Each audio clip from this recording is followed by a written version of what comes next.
case there's good Thursday news. Remember tonight at 7:30, unless there's a shortage in the food line, we've always been accepting of that fact. We hope the kitchen will be able to organize appropriately so that food will be on time. If not, then you will not be penalized. At 7:30 begins the teaching of the Russian language. We're engaged in language study. Thereafter, there will be some review of some important matters of decision and some high points of news. It is a people's rally occasion, actually, possibly, because of circumstances in the past test. I wish all the tests that have failed, some fine people that have failed, we want to get them help so they can get through. So will you please, teacher graders, read them off, but then pass the test to me for review. The celebration here in Addis Ababa of the anniversary of the fall of the Ethiopian Emperor Haile Selassie, that many throughout the Caribbean capitalist world thought of the Messiah returned, was the occasion for joint discussions between numerous representatives of socialist communist countries and national liberation movements, especially concerning the situation in southern Africa in the neo-fascist regime that's upheld entirely by U.S. multinationals and our tax dollars to our sorrow. I would advise that you listen, because the test will be more severe this time. To shut me out will be only to hurt yourself and require 5 extra classes. Among those conferring were Cuban President Fidel Castro and Zimbabwe, or what the white man calls Rhodesian leaders, Joshua N. Nkrumah, nationalist, and Robert Mugabe, Marxist-Leninist. The latter two sat side by side at this last week's opening here of the Afro-Asian Solidarity Conference. In a radio broadcast, Mugabe, Marxist-Leninist, said he and Nkrumah, nationalist, were in agreement that no useful purpose would come from any meeting with Rhodesian white government head Ian Smith. He said the Patriotic Front, the only representative government, Zimbabwean Patriotic Front that represents 97% of the people, and their leaders agree in the Patriotic Front, the only way to his, Smith's, overthrow is through armed struggle with its intensification as much as possible. Beirut. The leadership of the Palestine Liberation Organization held an extraordinary meeting this weekend last in the wake of the Carter-Sadat-Begin agreement reached the previous days at Camp David, Maryland. The meeting was attempted by all factions of the PLO, including representatives of the Rejection Front, who have boycotted most recent Executive Council meetings. The meetings called for a general strike by Palestinians inside and outside the Israeli fascist-occupied territories, South Lebanon, West Bank that they conquered from Jordan, and the Gaza Strip that they took from Egypt, to indicate the rejection of the Camp David sellout agreements held by Carter near Washington. Gathered on the eve of the special meeting of progressive Arab forces were Libya, Democratic Yemen,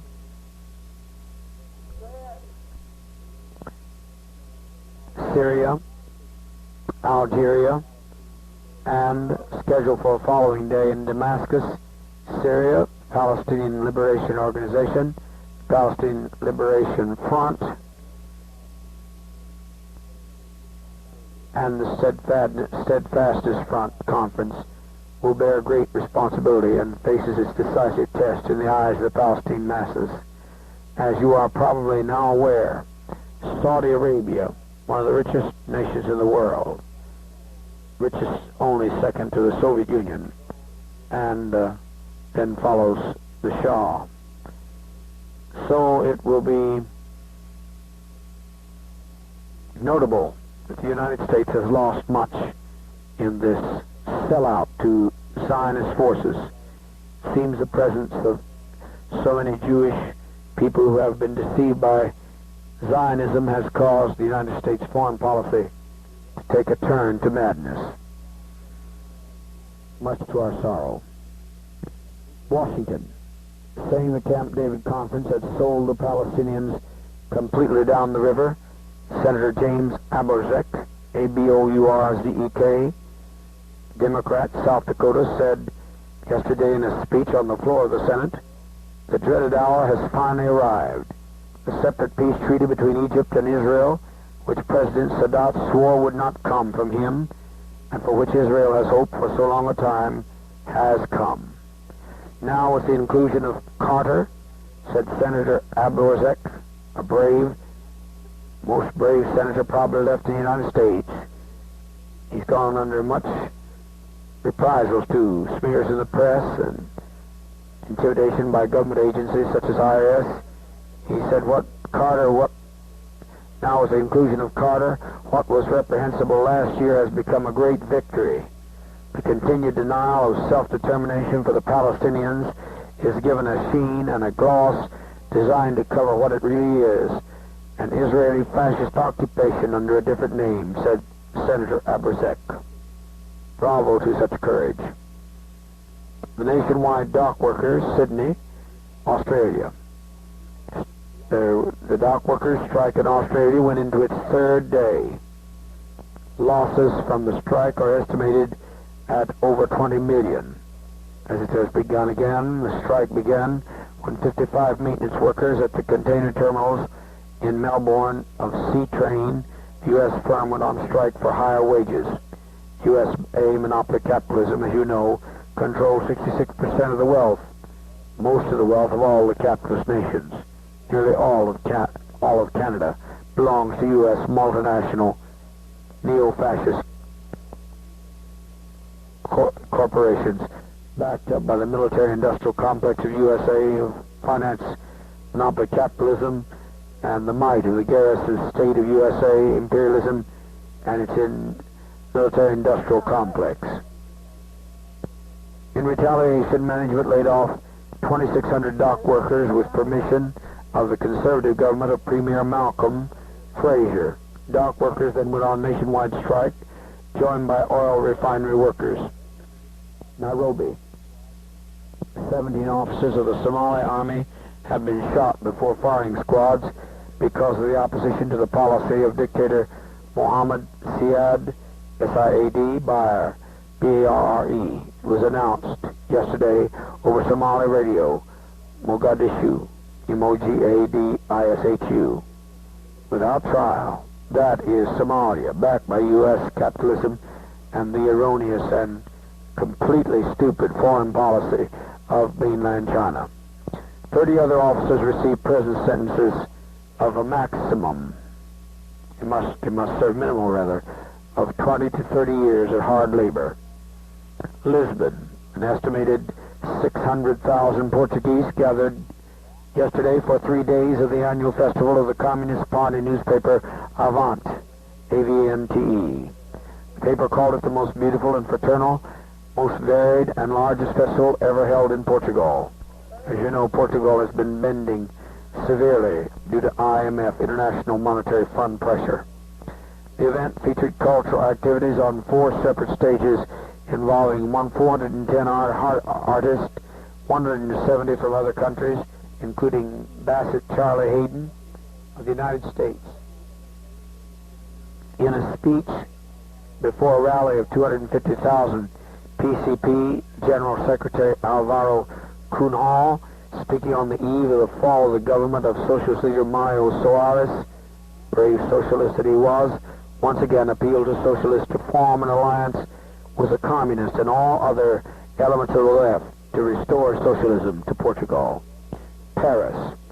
Close to 1 million people gathered 2 weekends, this weekend and the weekend last, for the annual festival of the French Communist Party newspaper El Humanité, L''Humanite. Representatives of 65 other communist parties, progressive organizations, and national liberation movements participated in the events, an international city set up on the northern outskirts of Paris.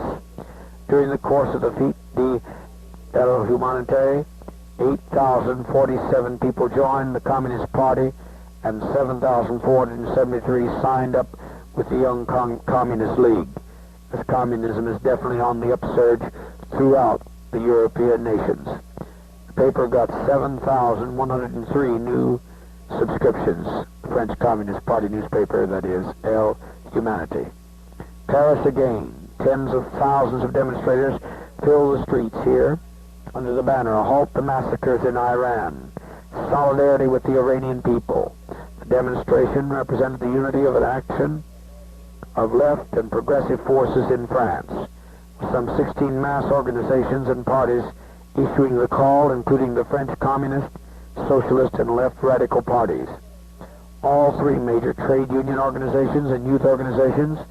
The government of France is an accomplice by its silence. All agreed this to be the case. Socialist, Communist, and Left Radical parties. The government of France is an accomplice by silence, said they. The appeal signed by 16 organizations said there's nothing but a sellout and a silence of consent of oppression in Iran. Same in the United States, when there was no demonstrations. That's what's so hopeless about the United States. So there are thousands of Iranians living in the United States. There were very little demonstrations against the many murders that have been conducted recently by the Shah of Iran. Kuwait, according to the news service of the United Emirates, Emirates, Yasser, Yasser, Arafat, Arafat, chairman of the executive committee of the Palestine Liberation Organization, said here recently that the efforts of mediation between the Republic of Yemen and the People's Democratic Republic of Yemen, a pro-Soviet ally, had been successful, and that both sides had agreed to meet shortly to discuss differences that have arisen between the two countries. We're glad for peace wherever it can be found. The world is desperately in need of peace. Continuing with the news. Radio Moscow. Ethiopia and the Soviet Union have reaffirmed their agreements to develop cooperation between their two countries as they draw closer and closer in the strongest of alliances. Members of the Human Rights Commission of the Organization of American States have arrived in the capital of the dictatorship of Nicaragua under Somoza, who was placed in power by the U.S. Marines many years ago, to begin an inquiry into the human rights violations by the Somoza military regime. The dictator's troops killed at least 10,000 people during the suppression of the popular uprising. More than 25,000 men, women have left the country, and many, many, many more are missing. The ones that did escape missed the reprisals. As you know, just yesterday, hundreds were blown out of the water by U.S.-provided planes and artillery hardware. It should make all of us feel guilty, and anyone guilty who thinks about going back to the United States. So sick of the vomitus of it, that, as I said, the office will take care of the matter from now on. The presidents of Venezuela and Colombia have called on the United Nations to investigate the violations of human rights in Nicaragua.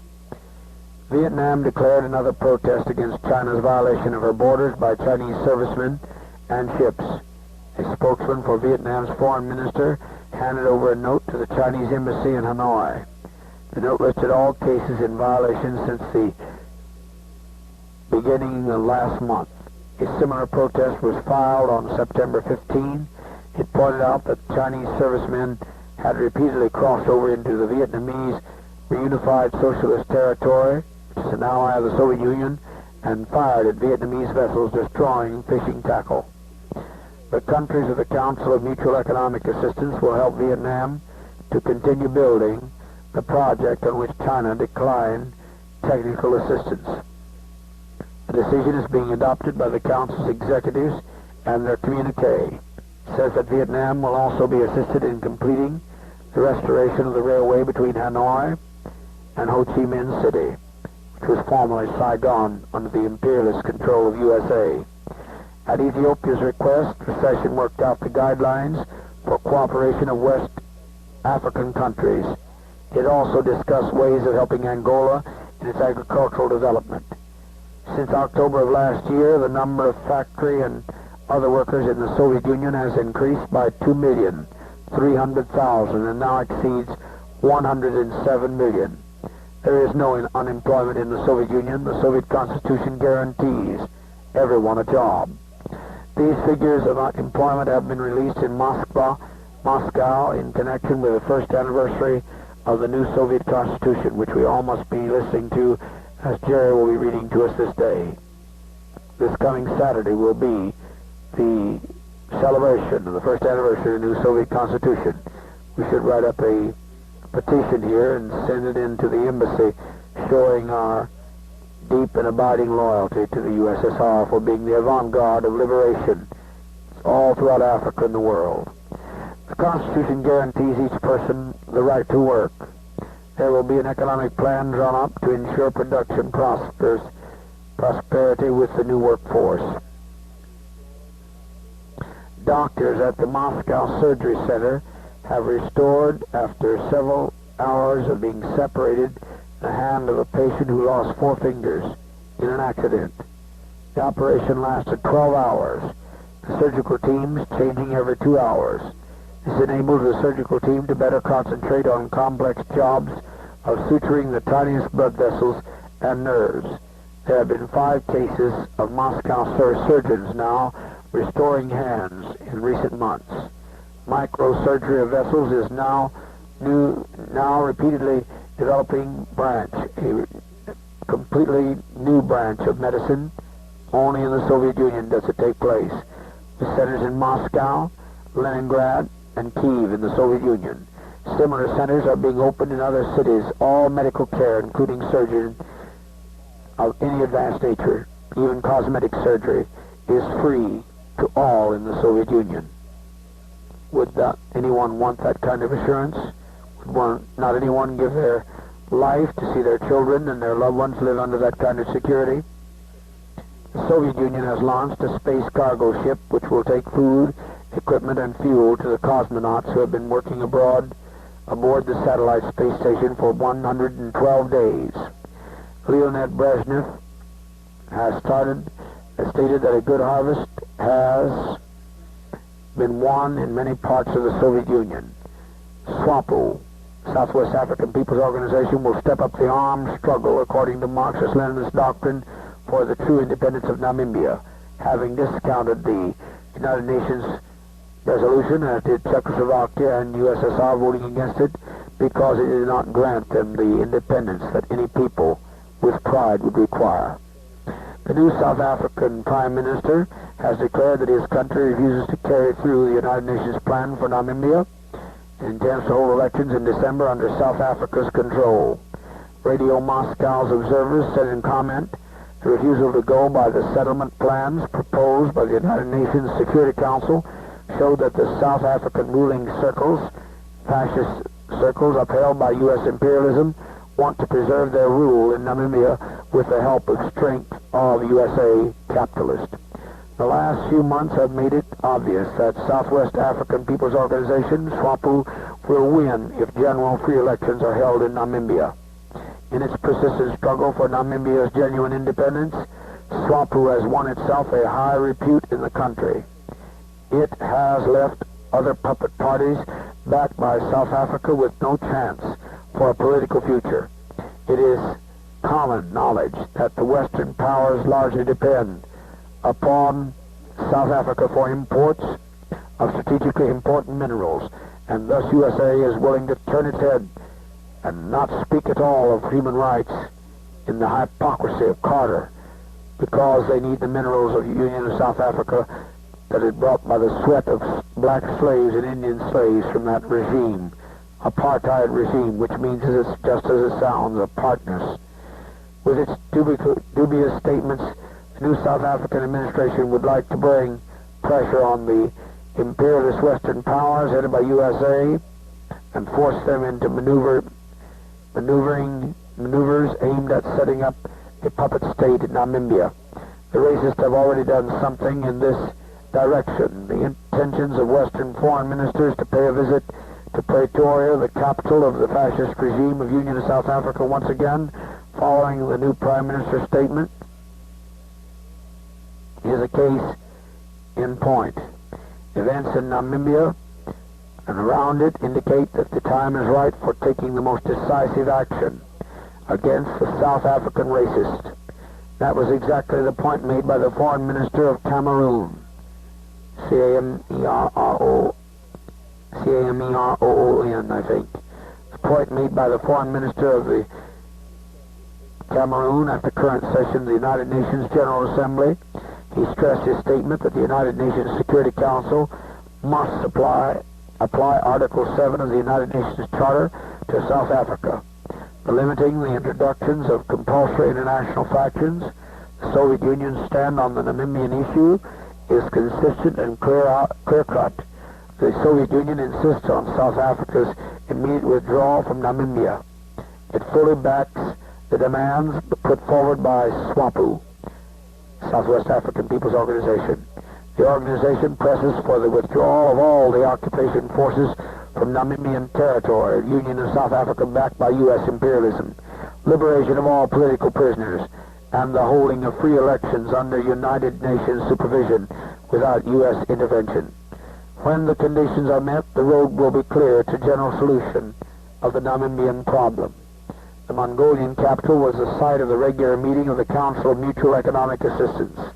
This international economic organization is comprised of member organizations of the socialist community, Bulgaria, Hungary, the German Democratic Republic, the modern East German Communist nation, Cuba, Mongolia, Romania, the Soviet Union, Poland, Czechoslovakia, Vietnam. The participants were representatives of each country's head of state. The meeting was held in an air of friendship, understanding, and the closest unity that has ever been noted in this great conclave. The price of gold reached a world record level today as the U.S. dollar continued its decline in value against major currencies. On the London bullion market, the gold price reached a level of $223 an ounce.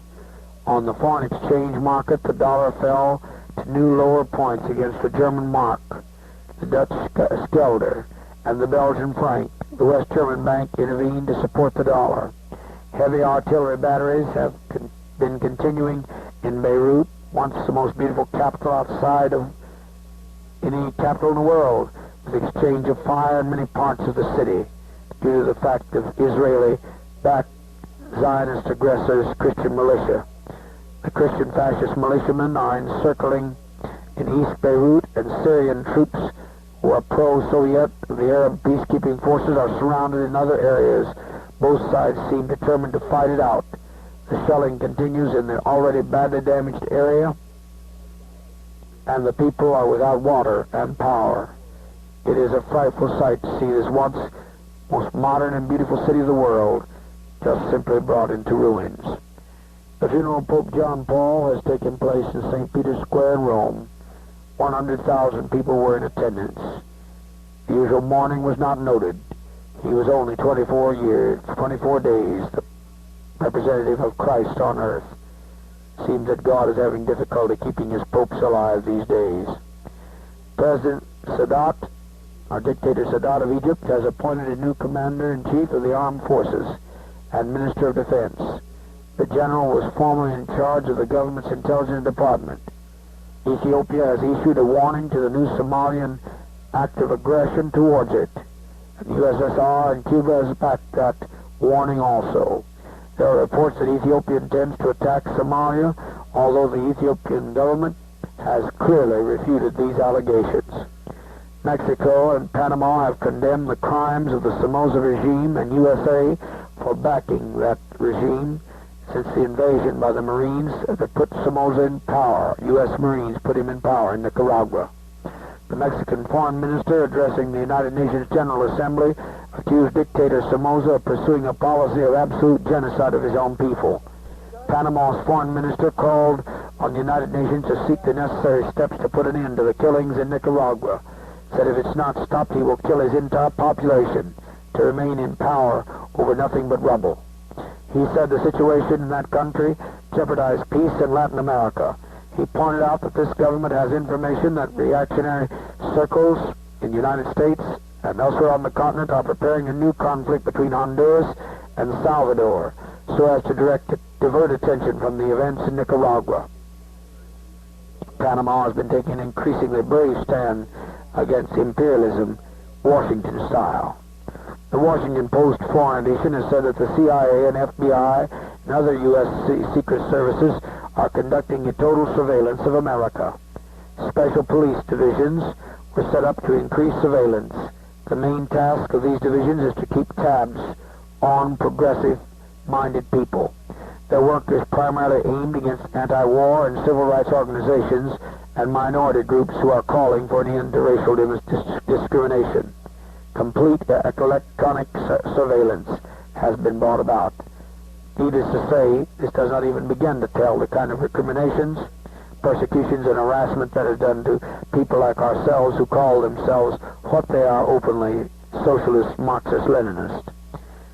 Carter has lifted the embargo on arms. Despite his promise to do otherwise, all of his election promises have been broken. He lifted the embargo today to Turkey, fascist Turkey, who has been known for its aggressive and bellicose actions for years, just right under the Soviet Union on the Black Sea. The embargo was enforced 3 years ago, following the dispatch of Turkish troops in aggression to Cyprus. The resumption of American military aid to Turkey has caused grave concern in Greece and Cyprus and could cause a tremendous strained relation. Just as a point of view of the opposition, the proposed visit to Guyana of President Carlos Andres Andres Perez will be used by the regime to raise hopes of more loans from our oil-rich neighbor.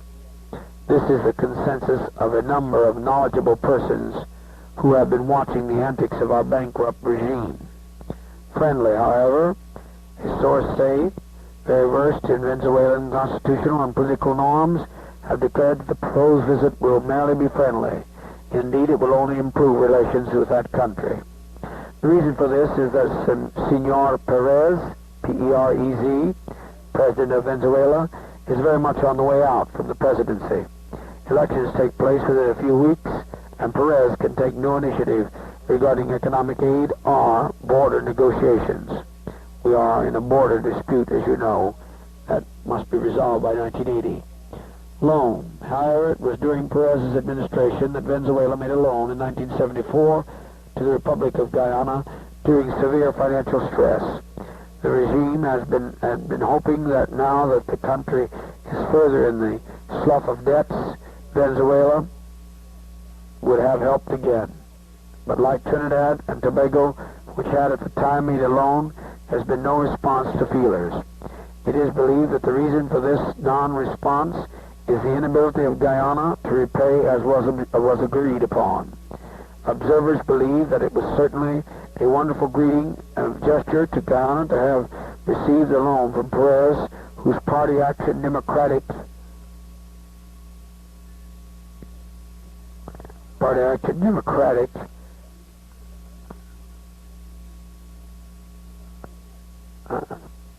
as I was saying, that whose party Action Democratic has never been on the best terms with this country.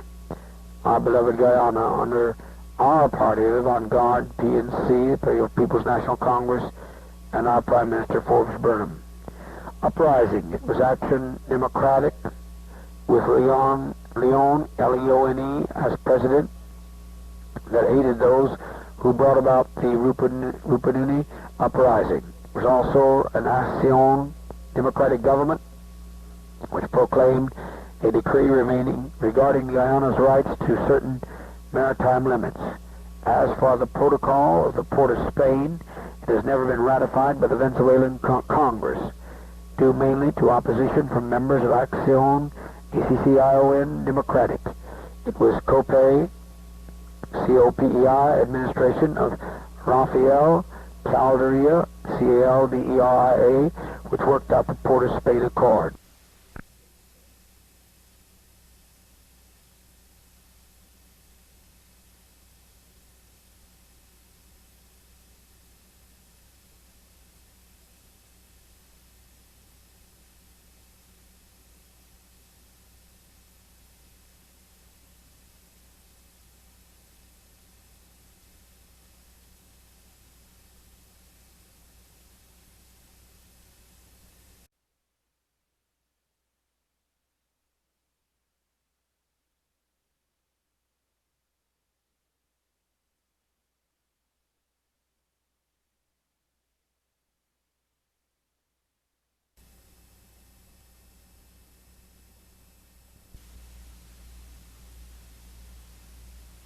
It has never been ratified by the Venezuelan Congress, due mainly to opposition from members of Acción Democratic.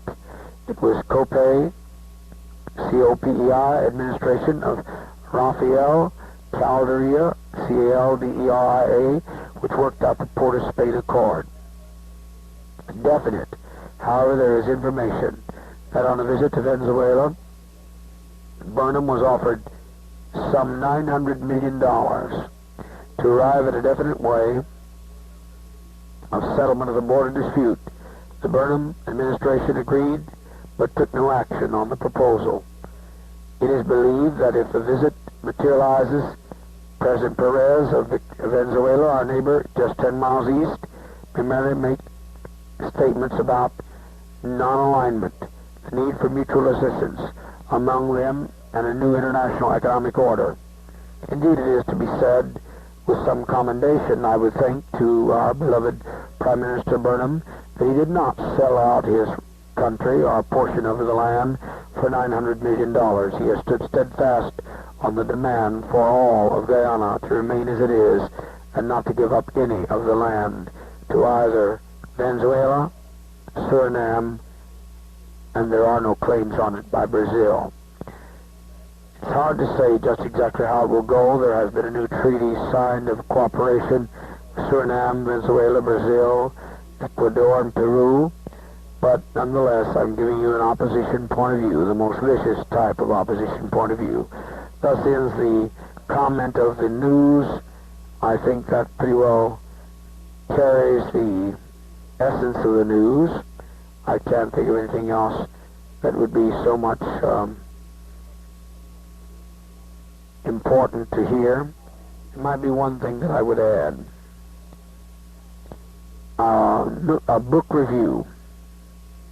Bonn, West Germany, which prides itself on being Hitler's inheritor of the Third Reich. Bonn, West Germany, Pretoria strike, nuke deal. Nuclear axis collusion between West Germany and South Africa.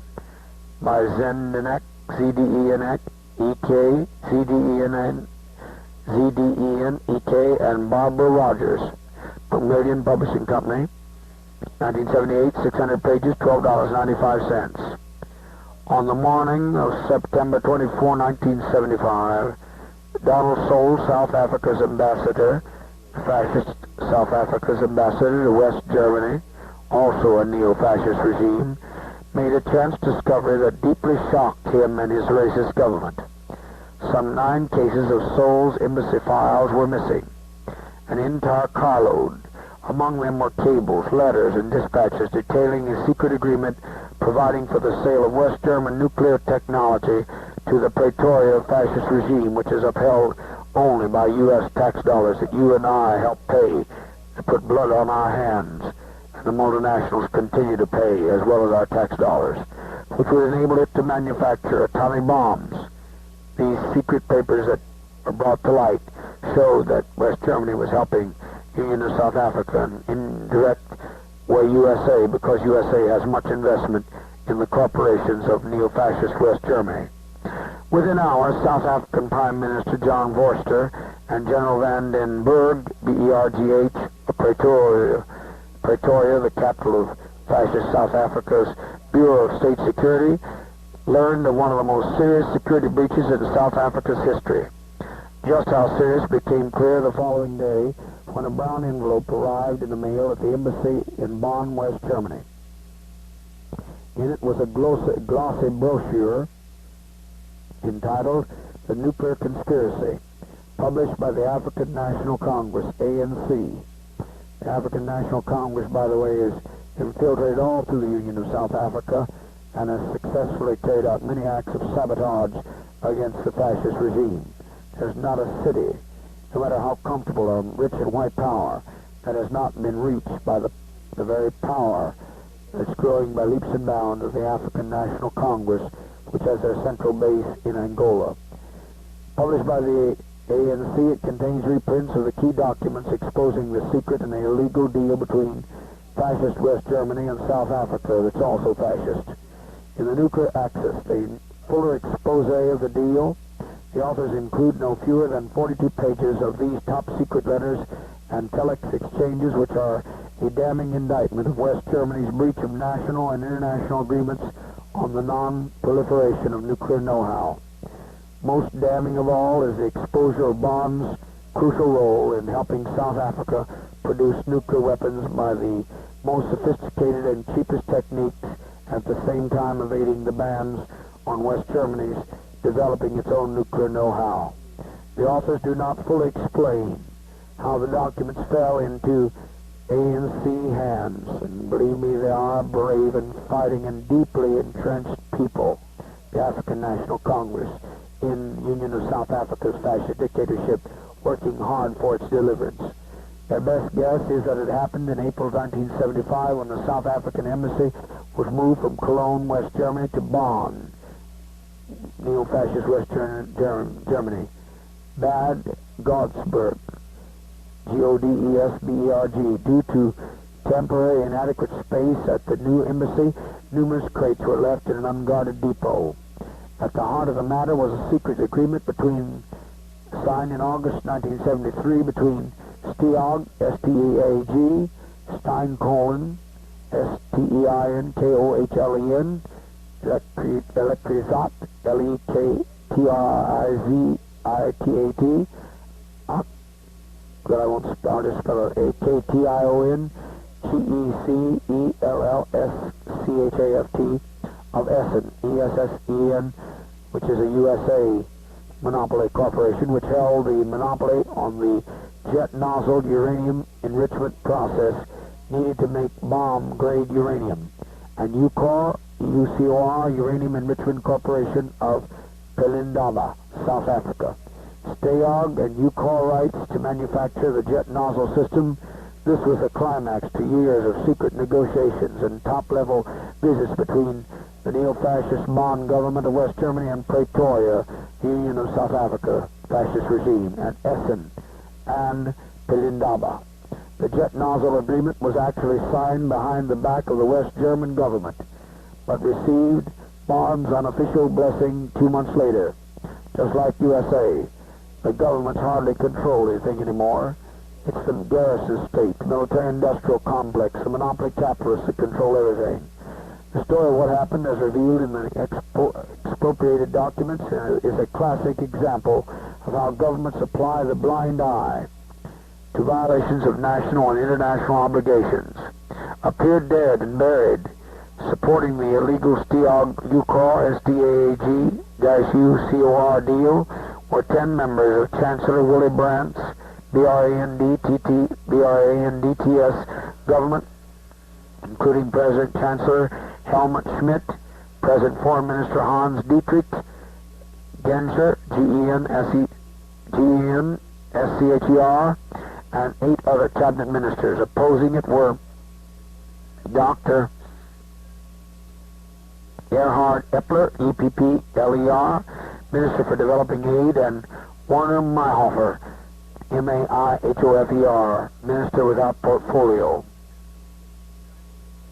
As you can imagine, supporting the illegal Steag UCOR deal were Brandt and Schmidt, who is the present Prime Minister, President Foreign Minister, and Prime Minister and Chancellor. At an October 1973 cabinet meeting at which the deal was first discussed, Chancellor Willy Brandt, who supported it, appeared to oppose the idea by suggesting that a decision be postponed for a week. At the meeting, it was announced that STEAG had asked for the proposal to be withdrawn. It appeared, as Minister Epler expressed it, that the matter was dead and buried. But this was far from the case. It was Epler who was dead and buried politically because of his opposition to the project and the technology transfer. My God. Think that the capitalist country would put nuclear bombs in the hands of such a vicious nation as the Union of South Africa. Yes, and the technology transfer went through on the sly. In an October 1977 interview with the London Sunday Times, Dr. Epler explained how it was done.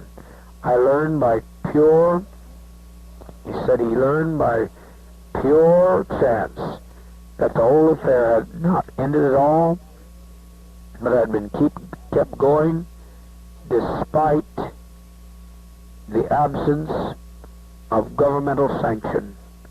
It had been evidently continued on the lower level of Secretaries of State, with the two state secretaries, Dr. Hans Hilger Hornschild, H-A-U-N-S, and then Child, in the Ministry for Scientific Research, and Dr. Detley Roedweder, R-O-H-W-E-D-E-R, in the Economics Ministry, as the driving force behind it. Normally in a ministry, the state secretary does not do anything without the green light from the ministry himself. I do not know whether in this case the secretaries of state plotted to get the matter to themselves, claiming that it did not need to be submitted to the cabinet, or whether they got a private nudge from their ministers to go ahead with it below cabinet level. What I fail to understand, because it is contrary to the official procedure of the West German government and the sanity of the world to risk nuclear war. For certain, if Union of South Africa actually got their hands on nuclear weapons, USA has placed neutron bombs there, but not put them in the hands of the Union of South African fascist government. But it is how something that has reached cabinet level and was left undecided can then be continued at state secretary level on a low level and be granted, he continued. Epler was forced out of office in 1974 after a 6-month campaign against him by West Germany's ultra-fascist element.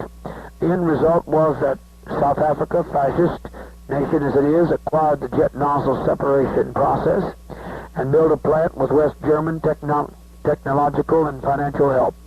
The plant has a capacity to produce 100 big nuclear weapons a year. In addition, West Germany contributed to the development of South African delivery systems for the bombs. That's why Africa is for an all-out push to free Union of South Africa before they have time to build these bombs.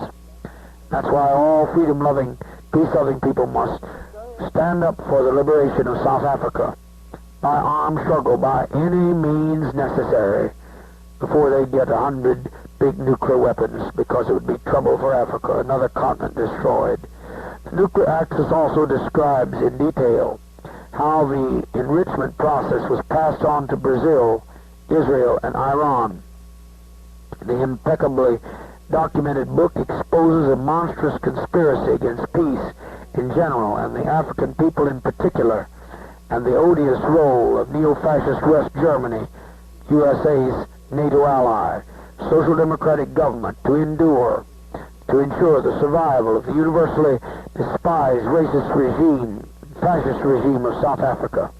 The authors note, incidentally, that from 1974 onwards, West Germany overtook all other Western powers to become South Africa's biggest trading partner, with a volume of trade totaling more than over $1.24 billion.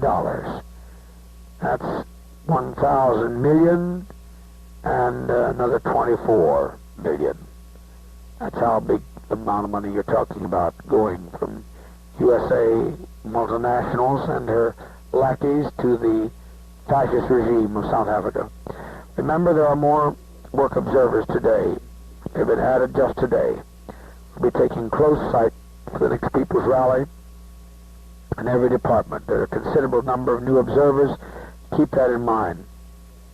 We will not have to have meetings every night until we get our move to greater and more broad opportunities.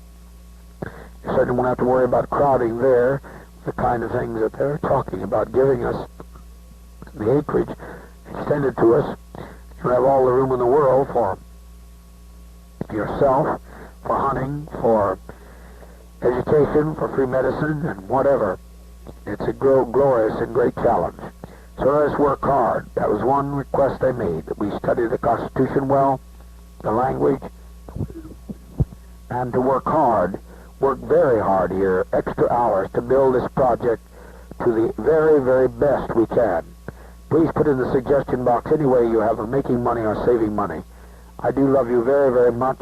I know the hostility that comes towards me for having to be the driving force for your freedom. But I'm offering you a freedom that no people had. Due to the fate and injustice of the world, most people did not happen to be born in a socialist country with such tremendous freedoms, with such tremendous opportunities where practically everything is free. So let us be grateful for a leader. Find some gratitude in your heart for a leader that pushes himself night and day for your best. Try hard to think of some reasons to be grateful instead of always in your states of apprehension and hostility. It all seeds back to your capitalist days, and there would be no peace for you there. Remember, if you were to return, your arm would be twisted, just as we found out now for sure Debbie Blakey's was. You would not be able to do what you wanted to do. You would become a victim of the conspiracy that we have now exposed. It reaches as high up as Washington, D.C., and throughout newspapers and governmental agencies from state to every federal agency in the United States. Don't mess with that kind of a backward look. USA is crazy. Madness is broken loose. Racial riots, Ku Klux Klan marching in Cicero, Illinois, and in Detroit. This is a hell. So I could not begin to go into all the racist incidents. A 16-year-old knifed to death in a public street and no one stopped it, right on a main street, right in the Chicago area. This is just one case after another. I could go on with the legacy of the impoverished and the brutality of the colonial attitude that is, even in the United States, is clearly persisting against the Indians. There have been all sorts of incidents at Wounded Knee, more Indians shot down, many more Indians wounded, people in jail sentences for life when they should have gotten only a year to 10.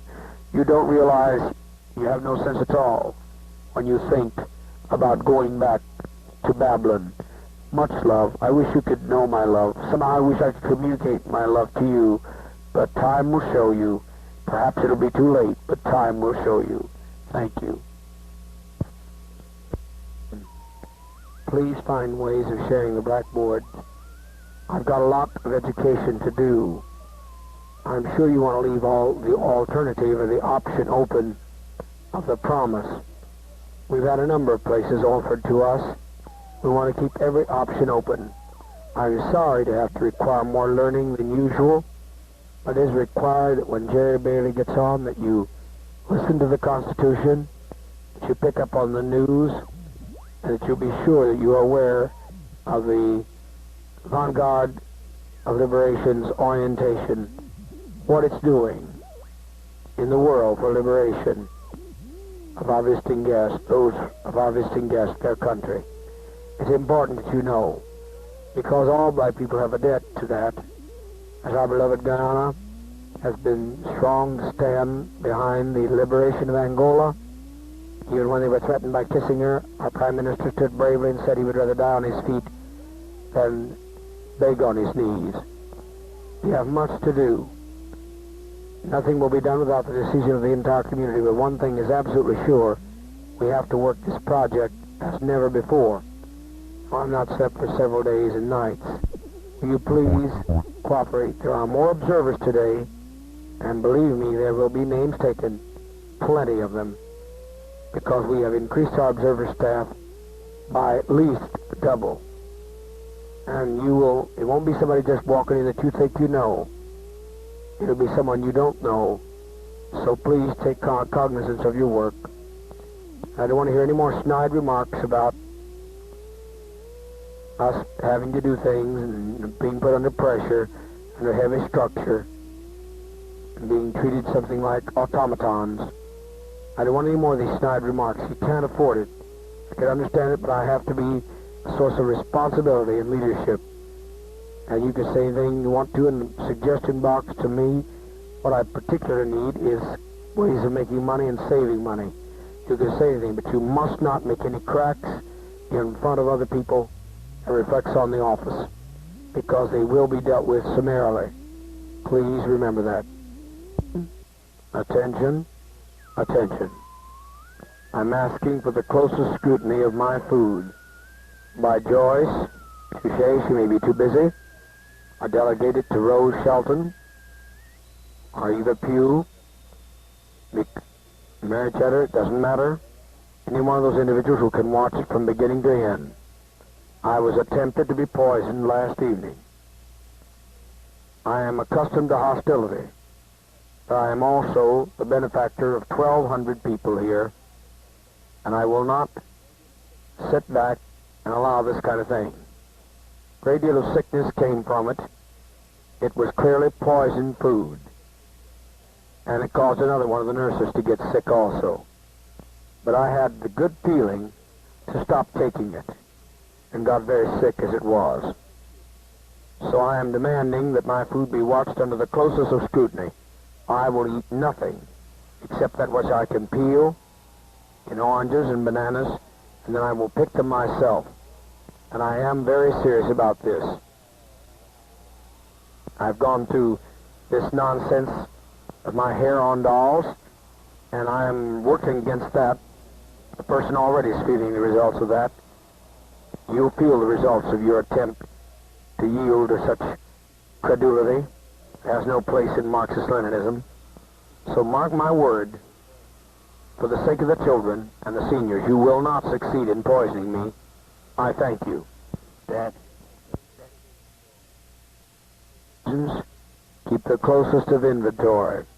It's piggins, the piggery, chickenary, the warehouse, wherever it might be.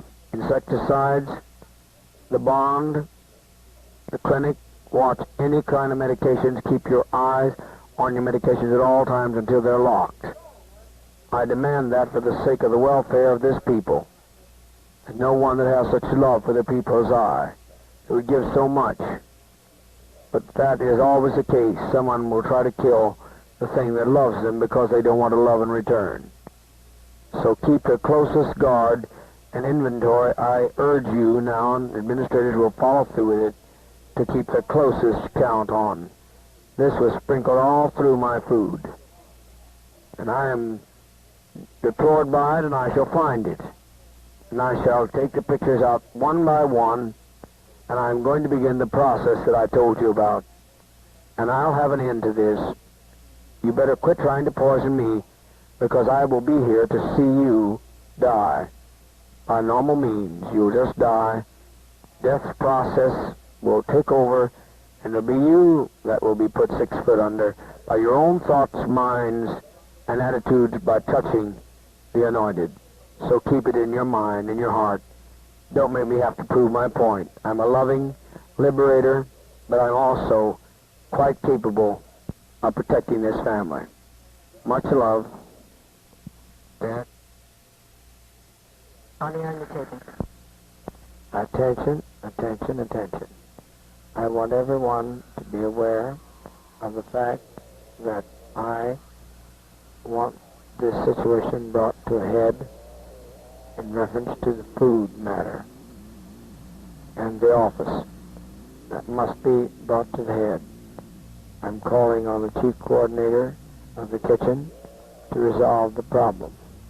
I would like all pictures in the People's Rally tonight of our people so we can get those sorted out, if you know what I mean, so we can take care of the needs of the people. We want to have as we have always had, equality, justice, and absolute peace and mercy amongst us. George Touche, would you come to the radio room, please? Attention, attention, attention. The medical department and all the community owe Penny Kearns a very special thank you. She has worked out her insurance and got claims that were long overdue us into the thousands of dollars. We give that commendation. We want all the medical department to cooperate with her closely because she has a lot more claims that are ours that she can find if she gets the absolute of cooperation which the office is requiring. Thank you and much love. I'd like to give a worthy recommendation out of the many hundreds of superfluous things that are passed through the office or the suggestion box or hand to me.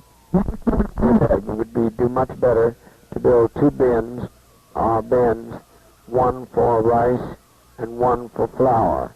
It would cost a little more than the lap siding it would take to build a loft in the pavilion. The pavilion has no walls, so a lot of weight at the tip might cause it to fall in on us.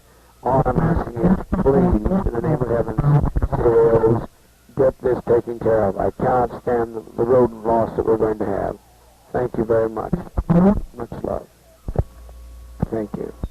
Attention, attention, attention. In addition to Russian classes beginning promptly on the pavilion, 7:30, and the encouragement to the kitchen, have the food well ready and prepared so that people can get out and be there. But no snide remarks, if it's not done, bring complaints to the official people's forum. I'm tired of any snide and remarks or any gossip. It will be dealt with publicly, no matter where it comes from. We will then follow with a brief movie capital slant, which is bad enough, on what's happening to blacks and Indians in England. It's a very sorrowful sight, and we will study it with some interest so we can become aware. Some people can become aware through the spoken word and the blackboard, which I want to be used and to be built rapidly as possible so it will be no burden on Comrade Grubbs. But then there are those who can see through the television media. It's a Moyer introduction. It's CBS, it's biased, but you can see the horror of what blacks and Indians face in England if we don't do some written exam. Please name off as soon as possible, testers. Give to me the names of those who did not have luck on this last test. Some good people, some of the finest, noblest workers fail. But we've got to bring up the knowledge level. It's not punishment, it's benefit, so that we can get, we're being offered, we've been offered something that sounds like a gold mine. And they want us to be purely communist and purely aware of all the news, current news, and what's happening, particularly affecting the Soviet Union and the enemies of the Soviet Union, and to know the Constitution, so that ought to be listened to greatly. And then, if you got time for some Soviet history in the schools, that ought to be gotten in where possible. We have to get Guyanese in. We also recognize we want to get Guyanese history. But when we have guests, we like for them to see our knowledge. We have languages. We have learned all languages. Chinese, we've learned Swahili, we've learned Spanish, Portuguese. We've learned also many languages, French, but I cannot mention all of them. So please remember this evening that will be the procedure. If not a written test, it'll be the study of this excellent, though biased commentary about Britain's blacks and East Indians.